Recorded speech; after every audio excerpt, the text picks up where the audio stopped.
Murtim Dvandvatitam Gagana Sadisham Tattvamasyadilaksham Ekam Nityam Vimalamachalam Sarvadi Sakshi Bhutam Bhavatitam Tigunarahitam Sadgurum Tam Namami.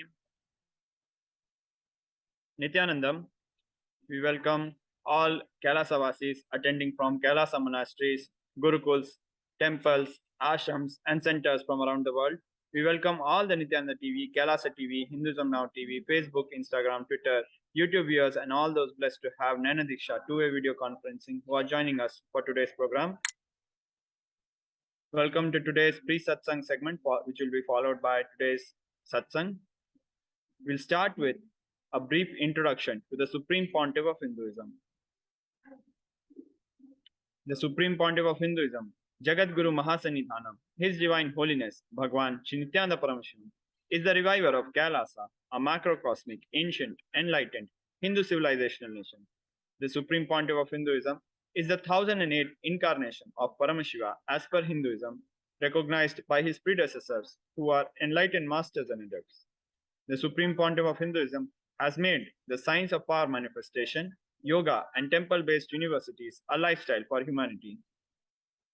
Before 1981, the Supreme Pontiff of Hinduism was identified as the 1008th incarnation of Paramashiva by spiritual adepts and enlightened masters of Hinduism. By 1981, the Supreme Pontiff of Hinduism was initiated into Bala Sannyas and performed his first Chaturmasya Vratam at the age of 3. In 1988, the Supreme Pontiff of Hinduism was coronated as the future Guru Mahasanidhanam of Thundai Mandala Adinam, the oldest monastic university. On 24th May 1994, the Supreme Pontiff of Hinduism was declared as the successor of Arunachala Surangapitham by Guru Parampara. In 1999, the Supreme Pontiff of Hinduism founded the mission Nityananda Sangha to revive Kailasa internationally. In 1999, the Supreme Pontiff of Hinduism was coronated as successor of Kashi Sarungapitha. On 4th November 2002, the Supreme Pontiff of Hinduism founded Adi Kailasa Sarungapitha. On 1st January 2004, the Supreme Pontiff of Hinduism was declared as successor of Bhagyanagara Shripura Sarungapitha. On 31st December 2004, the Supreme Pontiff of Hinduism was declared as the incumbent emperor of Suryavamsa Surangi Samrajyam of Suryavamsa lineage. By the year 2007, the Supreme Pontiff of Hinduism was declared as the Guru Mahasanidhanam of Adi Pallava Sarangapitham. By the year 2007, he was also declared as the Mahamandaleshwar of Mahanirvani Akhada. On 27th April 2012, the Supreme Pontiff of Hinduism was coronated as the 293rd Guru Mahasanidhanam of Madurai Shamla Pitha Sarvangapitha, the oldest Hindu papal state and monastic kingdom. In the year 2013, the Supreme Pontiff of Hinduism was officially coronated as the Mahamandaleshwar, Supreme Spiritual Head of Mahanirvani Akhada, the largest apex monastic order of Hinduism. The Supreme Pontiff of Hinduism was the youngest Mahamandaleshwar during this coronation. In the year 2013, the Supreme Pontiff of Hinduism was declared as the Acharya Mahamandaleshwar of Atal Akhada, the oldest monastic order in Hinduism, by Acharya Mahamandaleshwar Sukhadevanandaji, the then incumbent spiritual head. By the year 2014, the Supreme Pontiff of Hinduism was coronated as the Guru Mahasanidhanam of Tanjore Adinam. By the year 2014, the Supreme Pontiff of Hinduism was coronated as the Guru Mahasanidhanam of Tiruvarur Adinam. The same year, in 2014, he was coronated as the Guru Mahasanidhanam of Vedaranyam Adinam. And he was also coronated as the Guru Mahasanidhanam of Panchanidhi Kulam Adinam. In the year 2015, the Supreme Pontiff of Hinduism was coronated as the Guru Mahasanidhanam of Dharma Mukti Swargapuram Adinam. In the same year, in 2015, he was also coronated as the Guru Mahasanidhanam of Adipitha Koladamat. In the same year, in 2015, he was elected as the Supreme Pontiff of Hinduism by a congregation of over 1,000 spiritual leaders or pontiffs. Now, let us look at some of the global initiatives of Kailasa. 28 years of relentless humanitarian services and initiatives, including free vegetarian food, medical services, natural disaster relief, women empowerment initiatives, conflict resolution, and peace initiatives. Sustainable Hindu practices through various international agencies and bodies. The following pictures give a small glimpse of the enormous work done by the Supreme Pontiff of Hinduism through various international agencies and bodies throughout 28 years of relentless hard work. The Supreme Pontiff of Hinduism has authored more than 300 books and written more than 10,000 articles, which have been translated in 3 languages, English, Tamil, and Sanskrit, which have been written in 3 languages, English, Tamil, and Sanskrit, and translated into 50 languages with over 1,000 titles. Over 20 million copies, books, and articles have been sold, read, and downloaded. The Supreme Pontiff of Hinduism established the largest Hindu library with over 1 million books, 1 million palm leaf scriptures, and over 20 million digital books. The Supreme Pontiff of Hinduism is revered as the most prolific and most viewed guru in the digital world. He is read and watched by over 1 billion followers in Hinduism. The Supreme Pontiff of Hinduism has delivered over 10,000 hours of discourses, which have gathered over 1 billion views on social media. The Supreme Pontiff of Hinduism is respected as commentator of all sacred scriptures such as Upanishads, Bhagavad Gita, Shiva Sutras, Yoga Sutras, Ashtavakra Gita, Jain Sutras, etc. The Supreme Pontiff of Hinduism is honored as leader of Hinduism, the most awarded, internationally recognized Hindu leader. The Supreme Pontiff of Hinduism is acclaimed as one of the top 100 spiritually influential living personalities by Watkins' Mind, Body, Spirit magazine. The Sovereign Order of Kailasa, led by the Supreme Pontiff of Hinduism, Bhagavan Nithyananda Paramashivam, and Nityananda Order of Monks, Nuns, and Hindu Diaspora, are working for global peace and to give superconscious breakthrough to humanity. The Supreme Pontiff of Hinduism is the establisher of the largest Hindu university in the world with satellite campuses in 150 countries.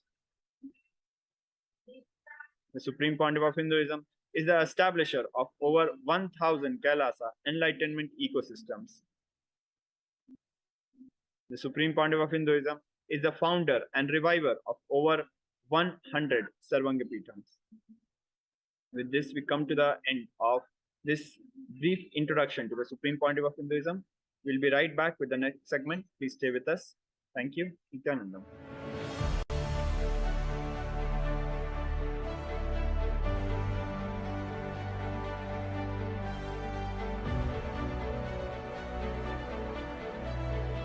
I am your Guru. I will make you enlightened. It's my commitment.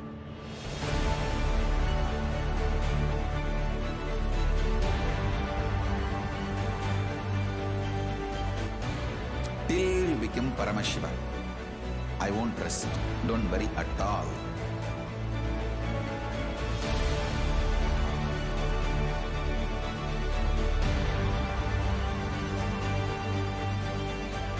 To all my disciples, I give you this as a boon. I'll swallow everything with which you are stuck and liberate you all.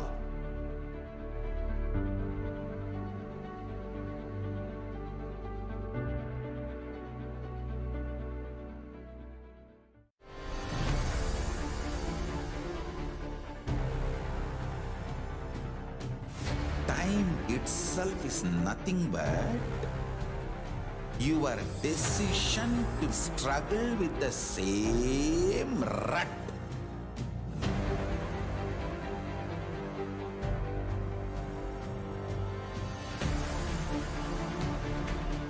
Your decision to struggle with the same rut is time, Kala. Your decision to swallow time is Kala Bhairava.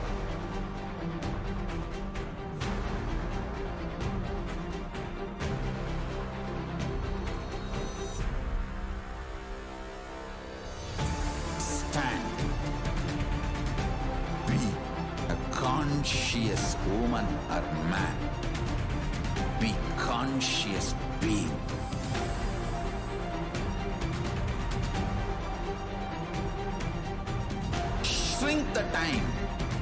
through conscious will persistence.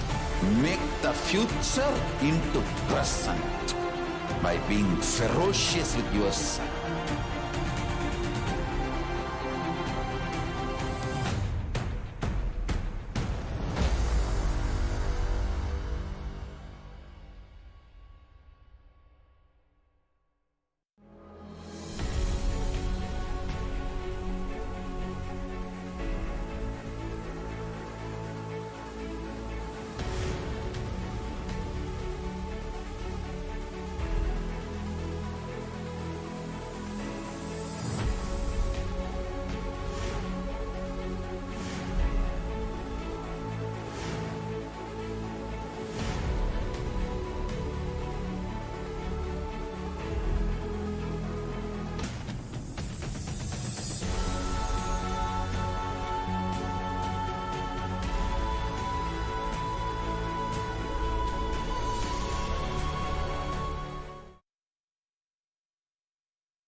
Nityanandam, welcome back.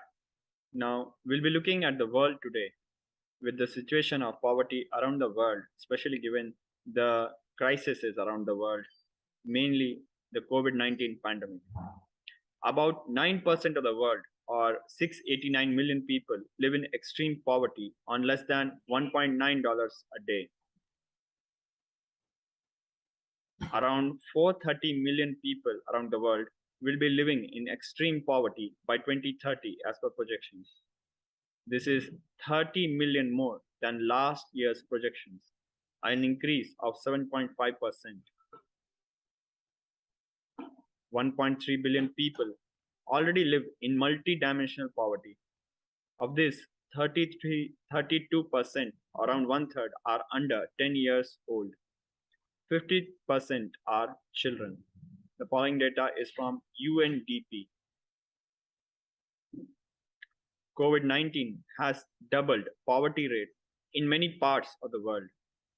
COVID-19 can push 500 million people into poverty.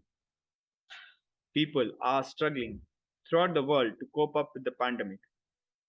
The poverty rate has jumped from 21% in 2018 to 42% in 2020. Average per capita household expenditure of extreme poor has decreased by 45%, which means it has almost become half. And households, poor people, have been forced to adopt strategies to cope up with the pandemic. Strategies such as 48% have resorted to borrowing, 32% are relying on their savings, 27% have reduced expenditure on non-food items, 27% have changed their dietary patterns involuntarily, 16% have resorted to donations from friends and relatives. 689 million people live in extreme poverty, surviving on less than $1.9 a day. Children and youth account for 2/3 of the world's poor, and women represent a majority in most regions. Extreme poverty is increasingly concentrated in sub-Saharan Africa. About 40% of the region's people live on less than $1.9 a day. Extreme poverty rates nearly doubled in the Middle East and North Africa between 2015 and 2018, from 3.8% to 7.2%, mostly because of crises in Syria and Yemen. Although countries impacted by fragility, crisis, and violence are home to about 10% of world's population, they account for more than 40% of people living in extreme poverty. By 2030, an estimated 67% of world's poor will live in fragile contexts. About 70% of people older than 50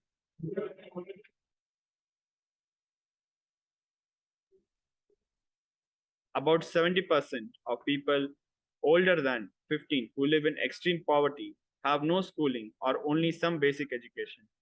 1.3 billion people in 107 developing countries, which account for 22% of world's population, live in multidimensional poverty.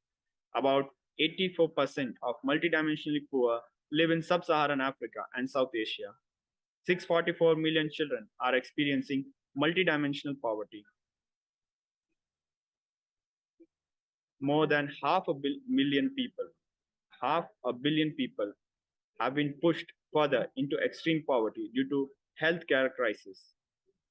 COVID-19 pandemic threatens to reverse years of progress in fight against global poverty and income inequalities, and it jeopardizes the future of a generation of children.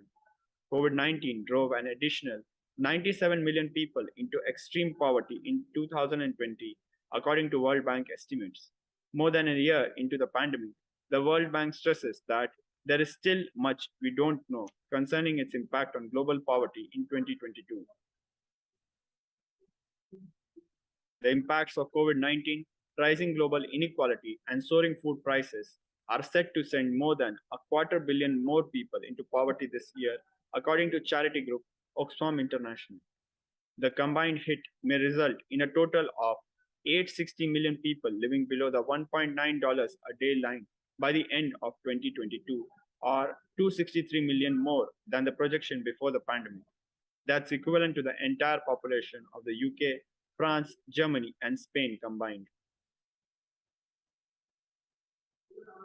The monthly child poverty rate has increased from 12% in December 2021 to 17% in January 2022, the highest rate since the end of 2020. The almost 5% point increase in poverty represents 3.7 million more children in poverty. In 2015, children in Africa accounted for 25% of global poverty. By 2030, it is estimated children in Africa will account for 43% of global poverty. Working poverty affects as many as 169 million youth in the world. The number increases to 286 million if the near poor are included. About 152 million young workers live in households that are below the poverty line. They comprise 24% of all working poor. Globally, large numbers of young people are out of school and engaged in child labor. About 1/10 of the total child population, that is 168 million children aged between 5 to 17 years, were involved in child labor. In developing countries, an estimated 2/3 of the youth are not fulfilling their economic potential. Poverty is widely believed to cause violence. The relationship between the two can be understood by the cycle of violence. Almost all the 39 countries that have suffered civil wars since the year 2000 have also had one in the previous 3 decades. People in these countries are also more than twice as likely to be malnourished, 3 times as likely to miss school, and twice as likely to die in infancy. The United Nations reports that countries that suffer large-scale violence lose almost 1% in poverty reduction each year. It is often claimed that the crime rate among poor people is rising. But is this poverty really the mother of crime? First and foremost, it is quite apparent that many poor people become criminal because they have nothing to lose. So they don't think about the consequences of their offenses. There are many poor people all over the world who have nothing to eat. The only way to get some food is shoplifting. In addition, the crime rate in poor countries is normally higher. According to UNICEF, 22,000 children die each day due to poverty, more than 3 each second. In the time it took for us to read this paragraph, 3 more children died.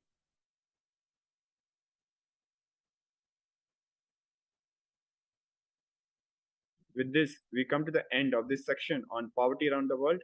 We'll be back with the next segment where we'll be discussing and revealing the solutions as per Kailasa, as per the Supreme Pontiff of Hinduism, Bhagavan Nithyanda Paramashivam.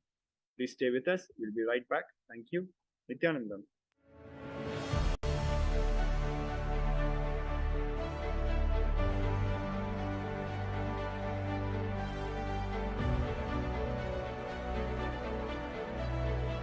I'm your Guru. I will make you enlightened. It's my commitment.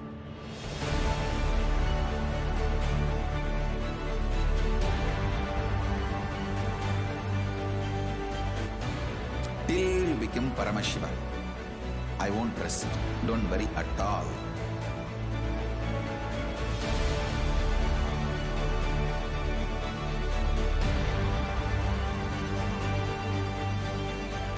To all my disciples, I give you this as a boon. I'll swallow everything with which you are stuck and liberate you all.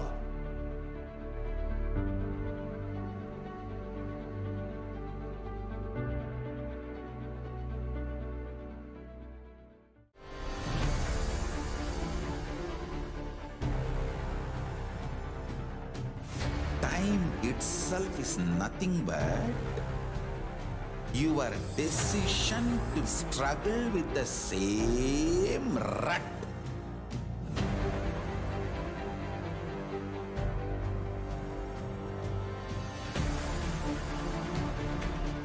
Your decision to struggle with the same rut is time, Kala.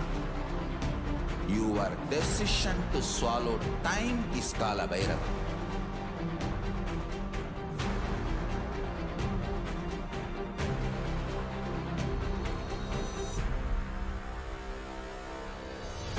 Stand.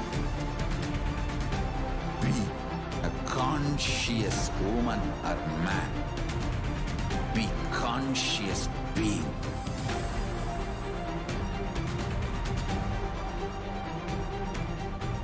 Shrink the time through conscious will persistence. Make the future into present by being ferocious with yourself.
Your consciousness as power at this moment to swallow, digest, clean up all negativity and all toxins.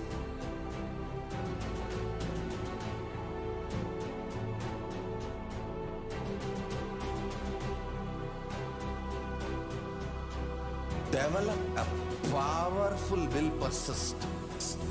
That's the most important asset for life.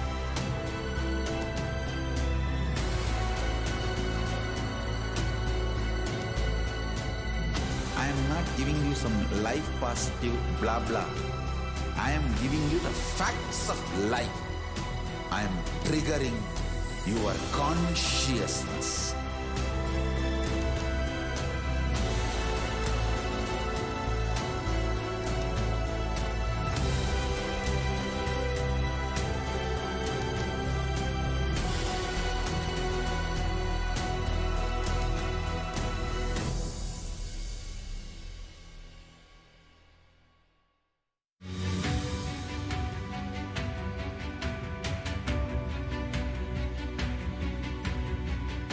The moment you decide, your consciousness is the supreme identity you have.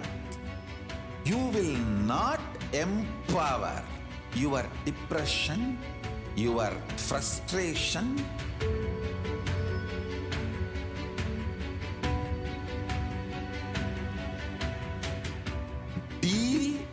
your problems, whether it is simple headache or depression or the worst suicidal patterns or life negativity, only through consciousness. Don't go for any other solution.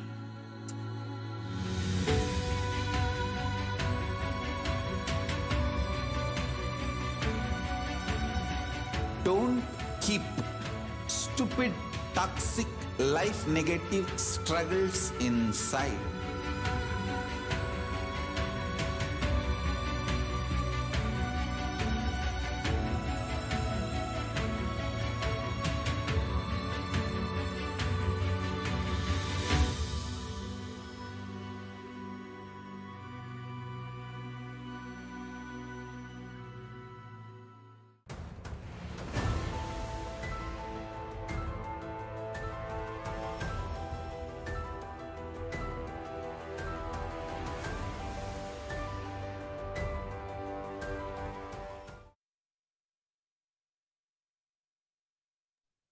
Nityanandam, welcome back. In this segment, we'll be looking at Kailasa's Ishanya project as a response to the world's poverty and crisis. Actual truth is, humanity as a modern society have already reached a state of technology and infrastructure to provide food, clothing, and medical care for all 8 billion people calling planet Earth home. Unfortunately, our decision makers have not reached the necessary conscious level to make the humanitarian decision of providing basic needs for all 8 billion people. The survival needs for all 8 billion people doesn't depend on availability of housing and food, but rather on the conscious level of decision makers. It is only consciousness we lack, nothing else. Let us look at the world today at a glimpse. Starting with food wastage. One side dumps tons of food into the waste in oceans and landfills in order to maintain steady prices. On the other side, millions die of hunger. Medical equipment wastage. One side dumps functioning medical equipment for new models. The other side, millions die without access to the very basic medical equipment. Cloth wastage. One side dumps millions of tons of barely worn clothes into the ocean. The other side struggles for basic clothing.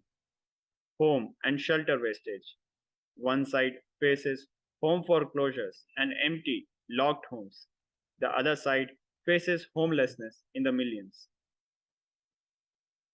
Now, we'll be looking at each of these facts one by one, starting with food wastage.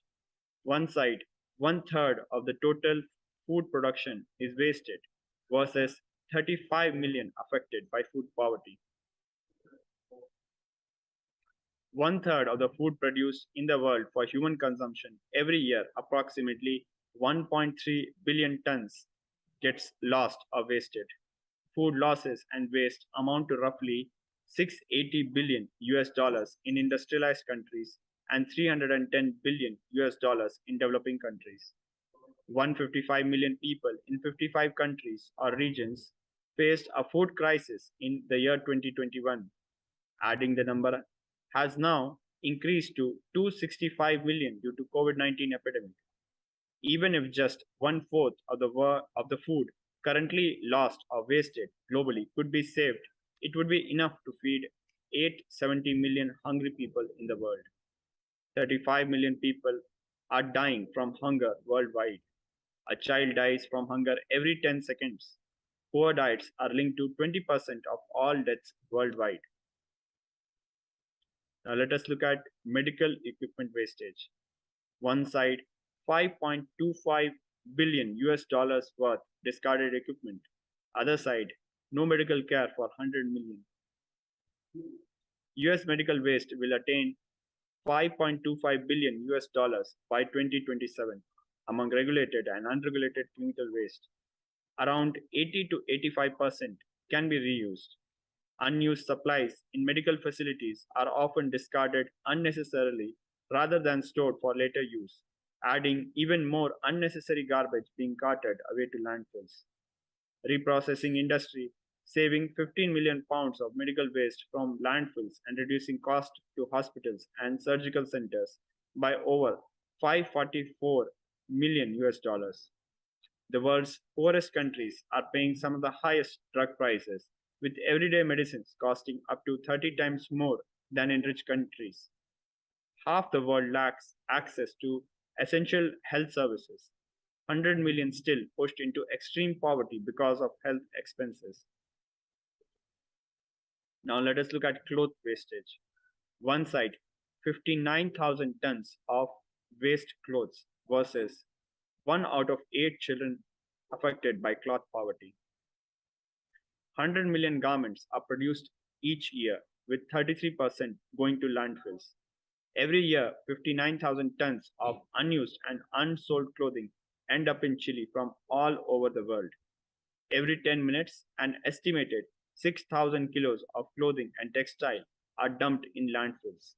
1 in 8 children without basic clothes. 1 billion children worldwide are multidimensionally poor, without access to basic accessories. 22,000 children die each day due to unhygiene around the world. Now let us look at vacant homes and shelter. There are 42 million vacant homes around the world versus an increase of 27% in homelessness. The world has millions of vacant homes. 42 million of its 426 million homes are vacant. Roughly 1 in 10 homes in advanced economies are empty. Japan has topped a list of nations with the highest percentage of vacant homes, with 13%, 13.6% of its dwellings not lived in. 1.3 million are in Canada. 27% increase in homelessness is likely due to the economic impacts of COVID-19. More than 1/3 of all people facing homelessness services are women and children. For the last 5 years, core homelessness has been rising year on year worldwide. Homeless people are over 9 times more likely to take their own life than the general population. 78% of homeless people report having a physical health condition, 44% of them having mental health diagnosis, and 41% use drugs and alcohol to cope up with mental health issues. Kailasa's aim is to raise the consciousness level in the world and bring to the fore the real issues facing the world, and through a specialized process of recycling, facilitating the movement of good quality unwanted items from the haves to the haves not. This Chaturmasya, 4 months from July to October 2022 alone, 1 crore people should practice Samadhi to raise their consciousness, and 1 crore people should be pulled out of poverty. This is the vision of Kailasa as guided by the Supreme Pontiff of Hinduism, Bhagavan Nithyananda Paramashivam, our beloved Guru.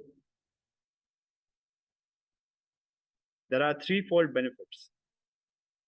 For donors, it is a great boon to provide to those in need. For the world, recycling removes a lot of hazardous material from nature, adding to a cleaner environment. For those in need, millions of people around the world will be alive and raised out of poverty, hunger, and inadequate health practices due to lack of medical facilities. It is a win-win-win situation. Over the last 27 years, Sri Kailasa has built a network of legal entities in 140 countries around the world, holding charity status in 118 of these countries. In many countries, Sri Kailasa's entities are registered distributors as well, meaning we can manage the entire process end to end. We will make full use of this network to collect clothing, medical equipment, and food materials from the developed nations, transport them, and distribute it to countries and regions in need, with all transportation and distribution expenses sponsored by Sri Kailasa. Our process involves collection of clothing, medical equipment, and foodstuff from various countries around the world, followed by a quality control and processing of received goods, and finally distribution of good quality clothing, medical equipment, and food to the countries in need. With this, we come to the end of this segment on Ishanya project. We'll be back very shortly. Please stay with us. Thank you. Nityananda.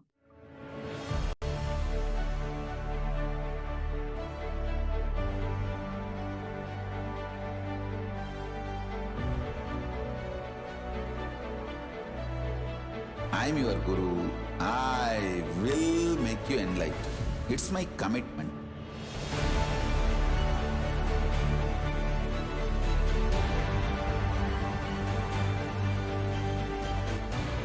Till you become Paramashiva, I won't rest. Don't worry at all.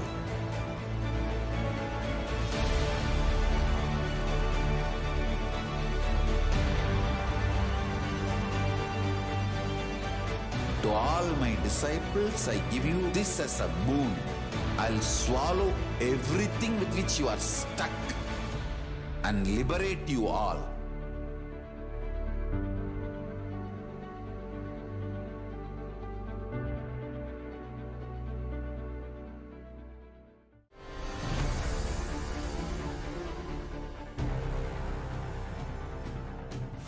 Time itself is nothing but your decision to struggle with the same rut.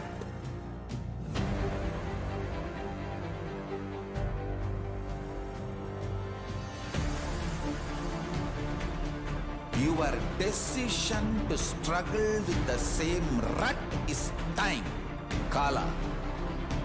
Your decision to swallow time is Kala Bhairava.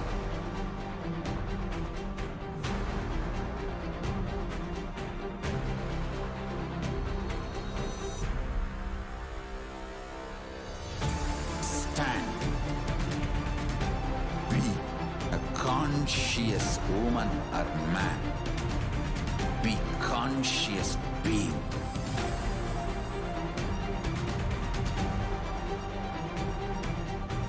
Shrink the time through conscious will persistence. Make the future into present by being ferocious with yourself.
Your consciousness has power at this moment to swallow, digest, clean up all negativity and all toxins.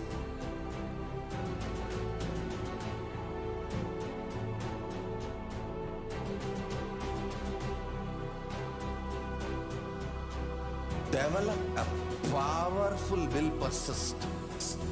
That's the most important asset for life.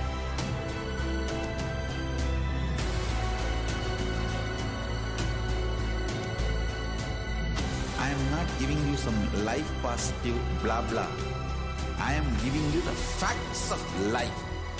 I am triggering your consciousness.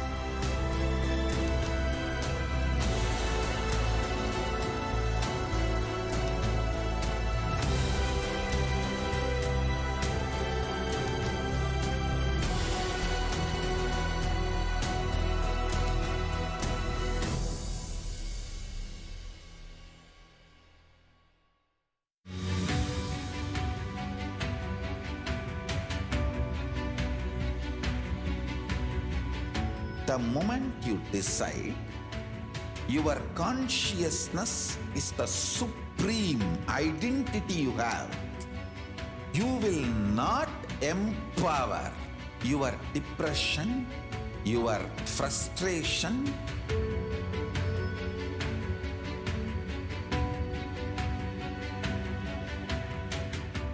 deal your problems, whether it is simple headache or depression or the worst suicidal patterns or life negativity, only through consciousness. Don't go for any other solution.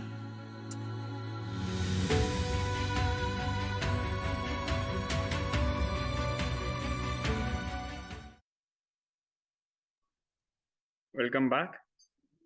In this segment, we'll be looking at solutions to overcome poverty. Create wealth. Life can be equated to two things. One, ability to achieve what you want in inner and outer world. Two, just getting stuck in both the worlds. These are the only two equations. Right diagnosis. Everybody wants wealth, but they do not increase the life in them to the level they want it. Wealth can be equated to the life energy you express. It is a straight equation because, as of now, a normal man has wealth as the first priority in life. So, if you do not have wealth, don't blame anybody. You are not expressing life in you. Life energy is not happening in you. Goal of creating wealth. Creating wealth is intrinsic part of life. Krishna says very beautifully in Gita, Gahano karmano gatihi. The universe, by its nature, works. If you have at least the goal of creating wealth, you'll be creative. Your energy will be channeled properly. The first priority in life should be for moksha, enlightenment. Till that happens, the second priority can be creating wealth.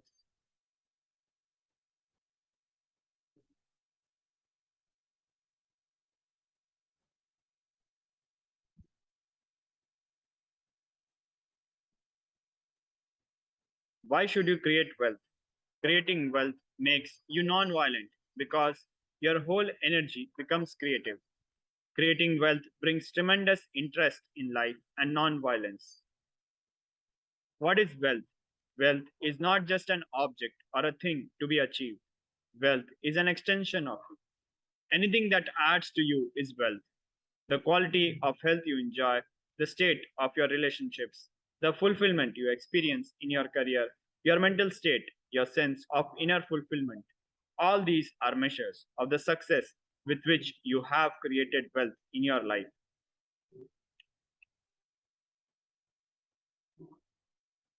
Wealth is a utility. Wealth is not even just money or currency. Money is one wealth. Currency is one wealth. The assets are one wealth. Being alive, active is one wealth. All the four put together is wealth. Money, currency, assets, being active. Wealth is neither good nor bad. It is a utility. Wealth consciousness means making a clear decision to break out of the myths and mental patterns that impoverish us and draw us again and again into the poverty cycle.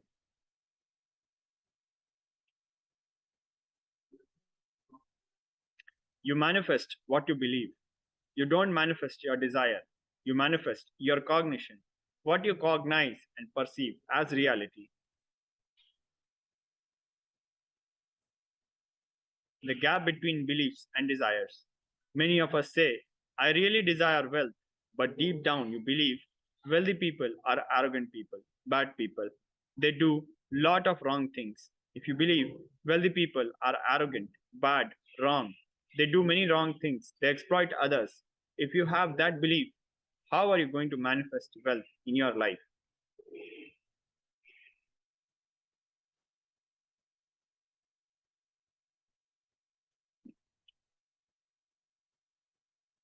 Let us now look at all the beliefs you carry about wealth. Common belief 1. Wealthy people are arrogant people, bad people. You carry deep resistance of wealth, leading to you will not accumulate wealth. Even if you accumulate, you will carry guilt of wealth. Truth is, arrogance does not come by wealth. Arrogant people will be arrogant whether they have wealth or not. Arrogant means behaving as if you are more important than or know more than other people. But we wrongly associate wealth to arrogance, create a pattern, and start hating wealth as well, the same way we hate arrogance. There are other common misbeliefs. Poverty is good. Deep inside us, we label poverty as good quality. We feel reverence and respect for poverty. How are we going to generate wealth then? Another common belief is handling wealth is more responsibility. We may feel uncomfortable. Whatever I want, I will not get it. Maybe you came to this conclusion by looking at some wealthy people who did not have any time for themselves.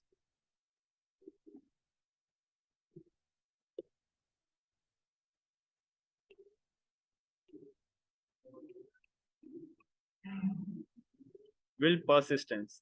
Anything you cognize, you create a certain energy field about your cognition. You attract situations, people, everything around you to make that cognition into reality. All you need is will persistence. Your decision, you are not going to give up. Your intention is will persistence.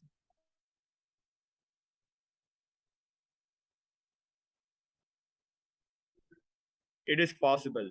You may be desiring to have wealth, but you may not be believing, perceiving, and cognizing it as your possibility. The first and foremost important step we need to do create an energy field of attracting wealth.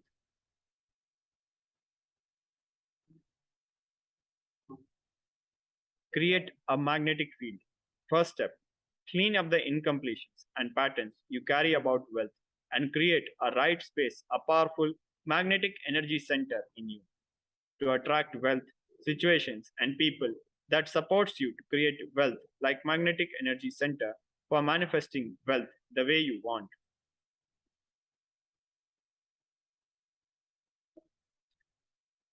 Dig out all the incompletion about money. Keep writing whatever comes to your mind. The moment you remember money, does it bring tremendous pain, suffering, impossibility, all that in you? What is the emotion or energy it invokes in you? The moment you think of money, whatever you feel and think, money is difficult, money is impossible. Unless you cheat, you can't get money. Even if you cheat, somebody will cheat from you. So much goes on inside you about money, your incompletions with money. Just spend a few minutes and let's dig out all the incompletions, beliefs, mental patterns we have, perceptions, cognitions we have about money.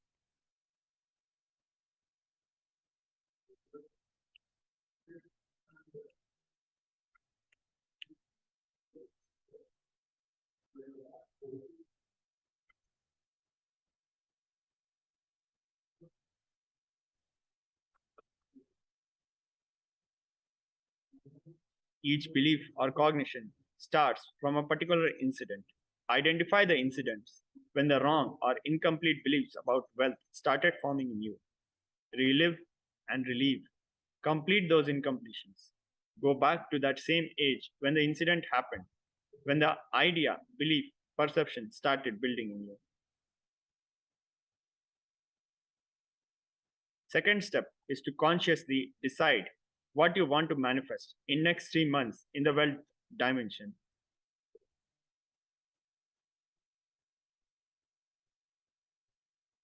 Write clearly what is your intention. What is it you want to manifest in next 3 months in the field of wealth? Whatever you think as wealth, you may think more than money, currency, a person as wealth for your life, or situations as wealth for your life, or for some being active. People feel even extraordinary powers as your wealth. Whatever you consider your wealth, you want to manifest, attract in the next 3 months, please pen down. With this, we come to the end of the segment on manifesting wealth and solutions to poverty. A quick and very important reminder, Paramashivoham Level 3, starting August 15 up until 4th September. After 3 years, the most awaited program with the Supreme Pontiff of Hinduism, Paramashivoham is an immersive 21-day awakening event to teach you the science of manifesting the ultimate consciousness in you. This Paramashivoham manifests the deeper experiences of 25 states of consciousness, vertical time zones, power manifestation. Join us for this grand event by registering at kailasa.org/Paramashivoham. With this, we come to the end of today's pre-satsang hosting. Now we'll be moving on to today's alive satsang. Let us now sit straight with our head, neck, spine in a straight line and prepare ourselves to receive the Supreme Pontiff of Hinduism in the upcoming alive satsang. Let us now chant the Mahavagya and prepare ourselves. Om Nityananda Paramashivoham. Om Nityananda Paramashivoham. Om Nityananda Paramashivoham. Om Nityananda Paramashivoham. Om Nityananda Paramashivoham. Om Nityananda Paramashivoham. Om Nityananda Paramashivoham.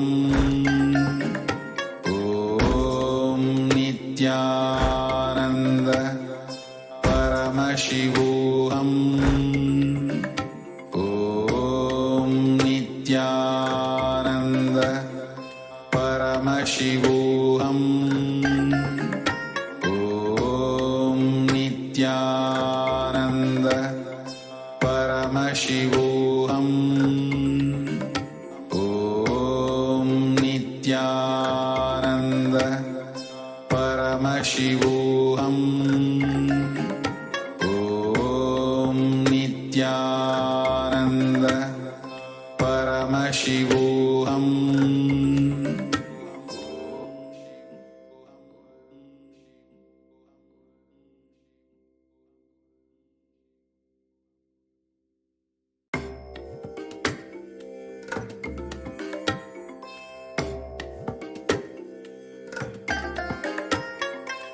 I bless you all.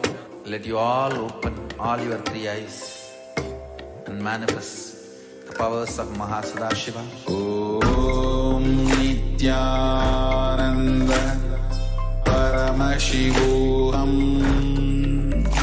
Om Nityananda Paramashivoham. Om Nityananda Paramashivoham. Om Nityananda Paramashivoham. Om Nityananda Paramashivoham. Om Nityananda Paramashivoham. Om Nityananda Paramashivoham. Om Nityananda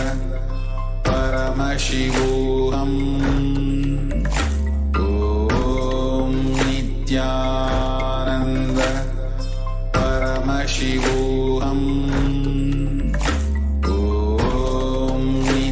Om Nityananda Paramashivoham. Om Nityananda Paramashivoham.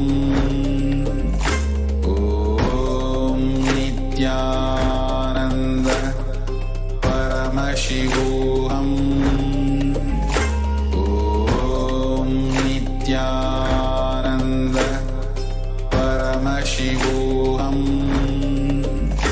Om Nityananda Paramashivoham.